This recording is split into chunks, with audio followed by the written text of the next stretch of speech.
अस्सलाम वालेकुम। From Iqbal international law services, मैं मोहम्मद इकबाल ख़ान एडवोकेट। आज का जो हमारा टॉपिक लेके आए हैं वो एक यूँ समझे मज़ाहिया भी है, नॉलेजेबल भी है, अफसोस का भी है और एक मालूमाती भी है और लॉ नोइंग भी है। और ये टॉपिक आजकल सोशल मीडिया में बहुत वायरल भी हो रहा है, चल भी रहा है बहुत ज़्यादा। और मैंने भी ये मुख्तलिफ ग्रुप्स में और सोशल मीडिया पे ये एक देखा कि हाई कोर्ट का जज कैसे बनता है। तो मैंने कहा ये भी एक इन्फॉर्मेशन जो है, जो कि जोक भी है, मजाक भी है, मज़ाहिया भी है, हकीकत भी है, ला भी है, सब कुछ है, वो भी हम आपके साथ शेयर करें कि हाई कोर्ट का जज कैसे बनता है। देखिए यूँ नो कि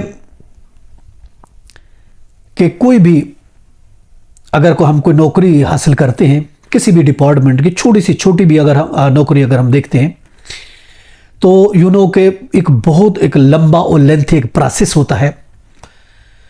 पहले एडवर्टाइजमेंट दी जाती है और उसके बाद जो है उसमें ये कहा जाता है कि क्या तालीम होनी चाहिए, क्या क्राइटेरिया होनी चाहिए, क्या खूबियाँ होनी चाहिए, क्या नॉलेज होना चाहिए, क्या एक्सपीरियंस होना चाहिए।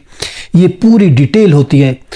कोई भी उसके लिए एप्लीकेशन दे सकता है उस अगेंस्ट द एडवर्टाइजमेंट। और उसके बाद उसकी स्क्रूटी होती है, जो उनके नज़दीक बेहतर होते हैं उनको फिर एग्जामिनेशन के लिए, एक टेस्ट के लिए बुलाया जाता है। अगर कोई टेस्ट पास करे तो फिर उसके बाद इंटरव्यू के लिए बुलाया जाता है। इंटरव्यू भी अगर कोई क्लियर कर ले तो फिर जिसकी किस्मत जागती है वो उस नौकरी के लिए अहल हो जाता है। छोटी से छोटी नौकरी के लिए भी ऐसा ही होता है। लेकिन हम बात कर रहे हैं हाई कोर्ट के जज की। हाई कोर्ट के जज के लिए अगर देखा जाए, देखें हाई कोर्ट के जज के लिए तो किसी किस्म की कोई एडवर्टाइजमेंट नहीं होती कि इतने वक्त जो है वो जज चाहिए जिसकी अपॉइंटमेंट होना होती है। उसके लिए हाई कोर्ट के जज के लिए कोई इश्तिहार नहीं होता, कोई एग्ज़ाम नहीं होता, कोई इंटरव्यू नहीं होता। बस होता है तो बस स्टेक होल्डर जो हैं उसमें शामिल, वो जिसको मिलजुल कर जिसका नाम भी दे देते हैं वो जज बन जाता है। This is the simple way. चुनांचे लोग ये हैरत से सोचते भी हैं ये क्या मामला है कि जब हम देखते हैं किसी का ससुर चीफ जस्टिस है, जज है, सुप्रीम कोर्ट का, हाई कोर्ट का जज है, और उसके बाद वो रिटायर होता है तो फिर उसके दामाद जज होते हैं, उसका बेटा जज होता है और इसी तरीके से उसका भाई जज बन जाता है। तो ये एक रूटीन चलती रहती है। या उसकी कोई लॉ फर्म होती है तो उस लॉ फर्म में एक दो जज जो है वो बन जाते हैं। यानी मामला अगर देखा जाए तो ये कोई कानून का नहीं है, मामला किसी खूबी का नहीं है कि अगर कोई इस खूबी पर पूरा उतरेगा तो उसको हाई कोर्ट का जज बना दिया जाएगा, बल्कि अंदर की कहानी कुछ और है। पहले तो ऐसा होता था कि जब चीफ जस्टिस ही हाई कोर्ट के जजों का फैसला किया करता था और जो उसके नज़दीक एक अहल होता था उसकी रिकमेंडेशन होती थी, या फिर जुडिशल कमीशन या पार्ली कमिश्नर उसके बाद बन गए। और अब जो है अगर हम देखते हैं अब तो नई तरमीम आ गई और इस नई जो 26वीं आईनी तरमीम आ गई। अब इसमें अगर हम देखते हैं कि जज कैसे बनते हैं, अब अगर हम सिंध हाई कोर्ट का मुआयना करते हैं, उसकी जो अभी रिकमेंडेशन हुई है जिन नामों की, तो अगर हम वो देखते हैं तो उसमें जो रिकमेंडेड है वो पीपल पार्टी के फ़ारूक नायक साहब, वज़ीर कानून सिंध ज़ियाउल हसन साहब हैं, उस जुडिशल कमीशन के ऑफ कोर्स रुकन हैं। और उन्होंने जिन लोगों की अगर सिफारिश की है, ज़रा उसकी अगर लिस्ट देखते हैं, ये एक जो है ऐसा नाम जो है फ़ारूक राचनाय साहब, उसने एक लॉ फर्म की एक जज साहबा वकील साहबा हैं उसका नाम उसने दिया है। और इसके अलावा एक ऐसा नाम दिया है जो एक जज साहब की वाइफ हैं, उसका नाम उन्होंने जो है वो सजेस्ट किया है।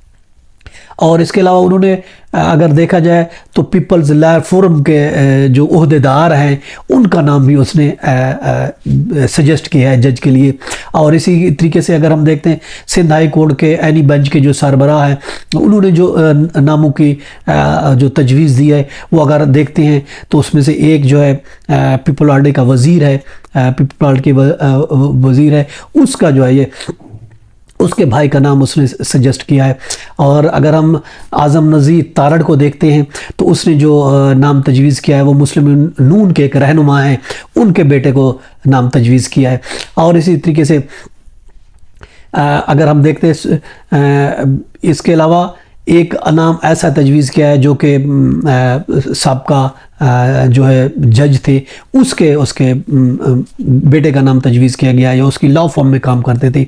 इसी तरीके से चीफ जस्टिस ने जिन नामों को सजेस्ट किया है उसमें जो किसी अटॉर्नी जनरल की साहबजादी हैं, तो किसी जो है जज का बेटा है, और या फिर किसी उसकी लॉ फर्म के वो है। इसी तरीके से अगर हम देखते हैं पीपल पार्टी के जो वुज़रा हैं उसकी लॉ फर्म के कुछ बंदे हैं, उनको तजवीज़ किया गया है। और इसी तरीके से अगर हम देखते हैं तो जिन्होंने जो इसके स्टेक होल्डर हैं वो अपनी मर्जी से किसी का भी नाम दे देते हैं, भले वो किसी इस काबिल हैं या नहीं है, जस्ट एक वकील हैं उसका नाम दे दिया जाता है और ऑफ कोर्स वही जज बन जाते हैं। इसमें कोई क्राइटेरिया नहीं है सुप्रीम कोर्ट का। उसके बाद अगर वो कोई वकील बन जाता है तो उसको जज के लिए नामजद कर, भले उसके क्राइटेरिया कुछ भी नहीं है। क्राइटेरिया सिर्फ यही होनी चाहिए कि वो किसी भी स्टेक होल्डर का, किसी भी पार्लिमानी जो मेंबर हैं उनका, किसी जज का, किसी वज़ीर का, किसी सियासतदान का जो बेटा होना चाहिए, भाई होना चाहिए।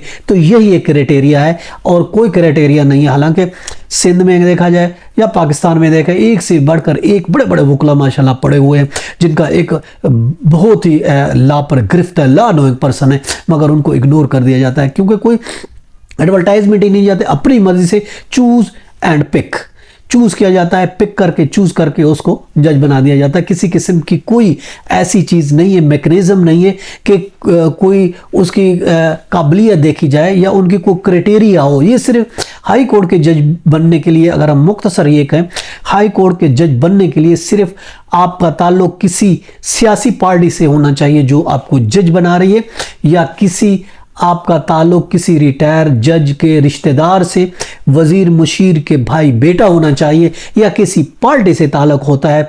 भले आपकी क्राइटेरिया कुछ भी है तो आप हाई कोर्ट के जज बन सकते हैं। ये था आज का हमारा टॉपिक। इजाज़त, फिर मिलते हैं। अल्लाह हाफ़िज़।